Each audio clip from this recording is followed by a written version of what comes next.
What's up, guys? Frugal BC today. It has been about 6 months since I started my Lofty AI experiment. So I want to break it down, show you how it's gone, and see, hey, is it worth it to do Lofty AI? All that on today's Frugal BC.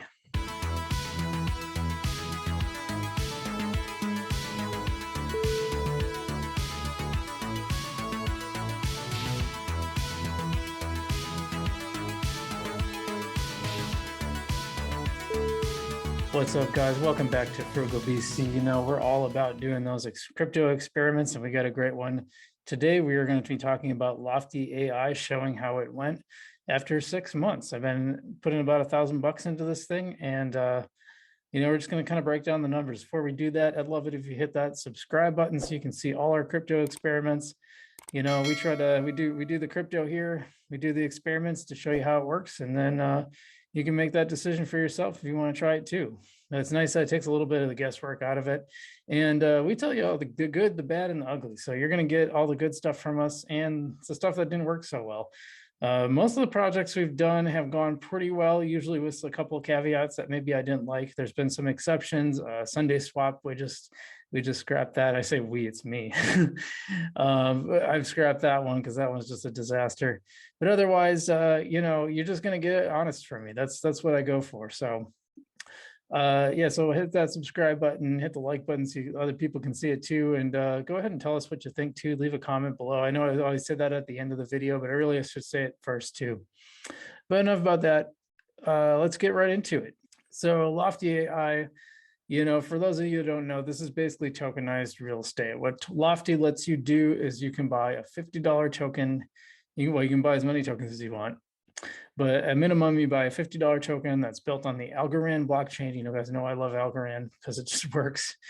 Again, I didn't set up to start an Algorand channel. It recently was featured on an Algorand roundup of Algorand creators. And I don't consider myself an Algorand creator. However, I keep going back to Algorand because the stuff keeps working. It's like the low transaction fees, it's fast. Pretty much all the properties I've done are really easy to use. And so again, that's just the reason why I keep going back to it. Anyway, these are $50 tokens on the Algorand blockchain. These are real properties found throughout the Midwest, and the reason why it's Lofty AI is they use an algorithm to determine which ones will have the best appreciation and also rent. And here's what's cool. You get a fraction of the rent payments, and it comes to you every day. So you get rent payments every day from this, which is crazy. Like I would have expected like it to be more of a once a month thing, but they paid every single day. I get these little micro rent payments, and I can withdraw them let's get to that. We'll get to that. Right now, these are mostly rental properties, smaller ones like 2, 3, 4 unit, that kind of thing. I think the biggest one I've seen on there is like 10 unit, but they're actually talking about there's the possibility of getting into like commercial real estate, like developments, and also like larger multifamily, like apartment complexes, that sort of thing. But they don't have any of those yet from what I've seen, I haven't seen any commercial real estate on there. And cool thing is you can buy it with Algorand, you can buy it with your credit card or bank account, or you can use the rental income that you accumulate from your other property. So eventually it can be kind of a self-sustaining thing where you're getting this rental income, and then you're using that to buy more properties, which gives you more rental income, et cetera, et cetera. So this is something that people do with real estate in general, where you buy one real company, you buy one property, and then you leverage that property by others. This isn't exactly leveraging, but you're using that rental income to increase your number of rental tokens. So some changes since I did the 30-day one, which is the last one I did. So when I started, they were talking about how eventually these properties were going to change with the market, with the fair market value. And now that is happening. Several of my properties are worth more than when I bought them. So in fact, my total, so I put $1,000 over the course of the 6 months into this program, and now it's worth $1,006.82. So that's a pretty decent return on just appreciation in 6 months. but it's also, it's been paying me right now, it's now paying me 20 cents per day. And so I did the math ahead of time, and that's an average of 7.3%, figured out annually. So not bad, not too bad at all. I'm pretty happy with that. I think those are good returns. We talk about, obviously it's lower than some other stuff, but we're going to talk about why you might want to do this anyway. We'll get to that. And actually the cap rates, the rental percentage that you get has gotten actually a lot higher recently with the properties they've been putting out. When I was first doing this, they tended to be around 6 to 7%. 7% was like really good. Now you've been seeing ones in like the 8 and even 9%. So that just means you're getting more rental dollars for your $50 token, which is pretty cool.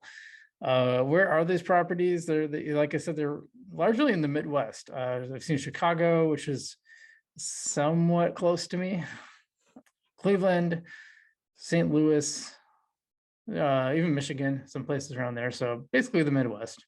One big difference too is when I first was doing this, you pretty much, when they were going to launch a property, and it was usually 11 a.m. my time and Central Standard Time, like you had to be on it.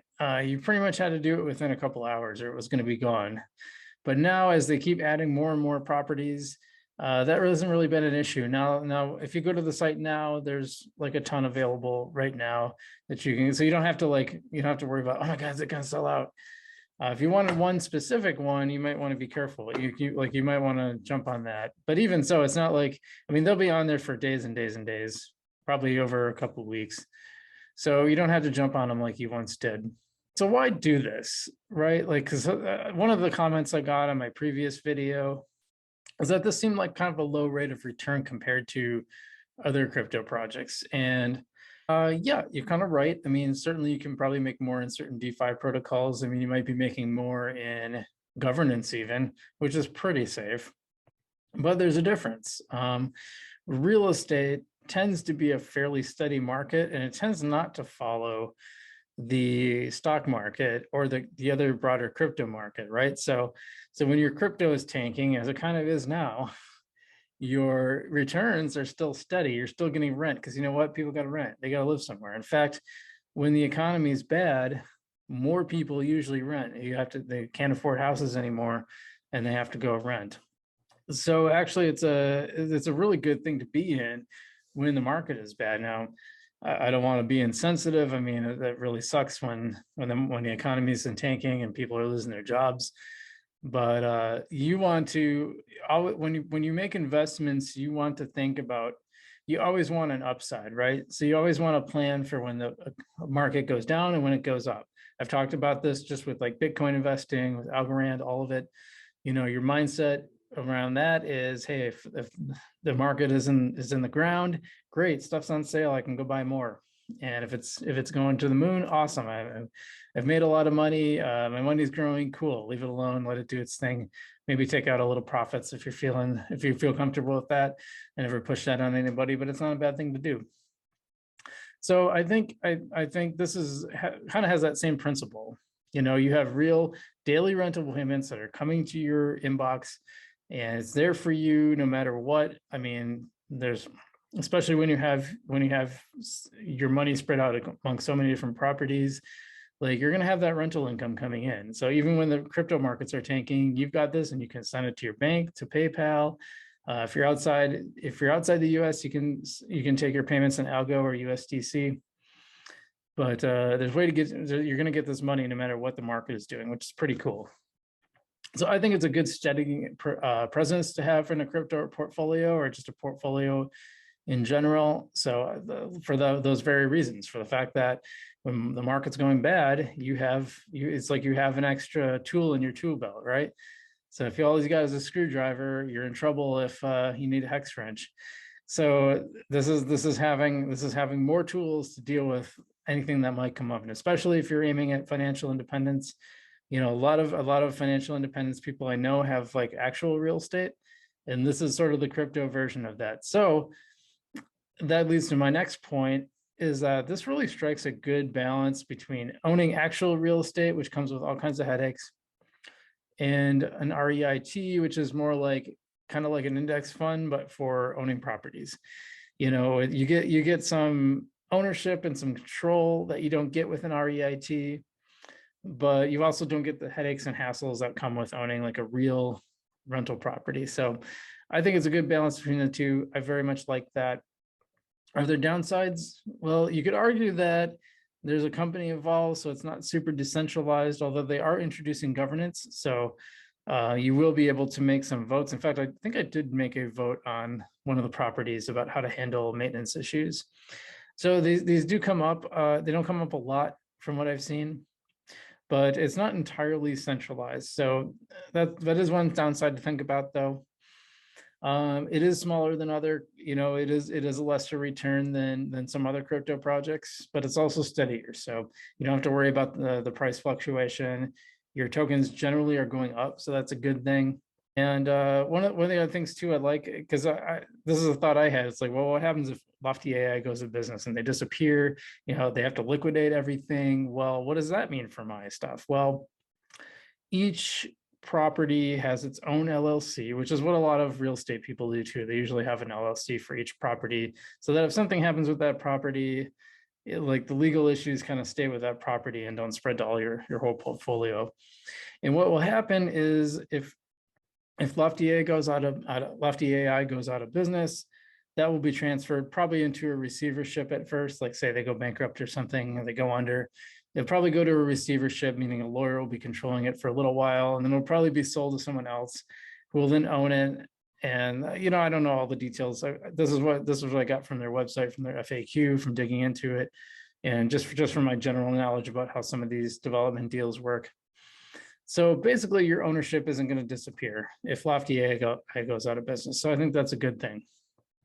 I guess that's all I got. I'd be really curious to hear your thoughts on it. Do you like this project? Do you not? What's the downside that I missed, or even an upside? All those things, great things to put in the comments. Remember to hit that like and subscribe button. Really appreciate that. And thanks so much to everyone who's subscribed so far. I'm Frugal BC, and I will see you in the future.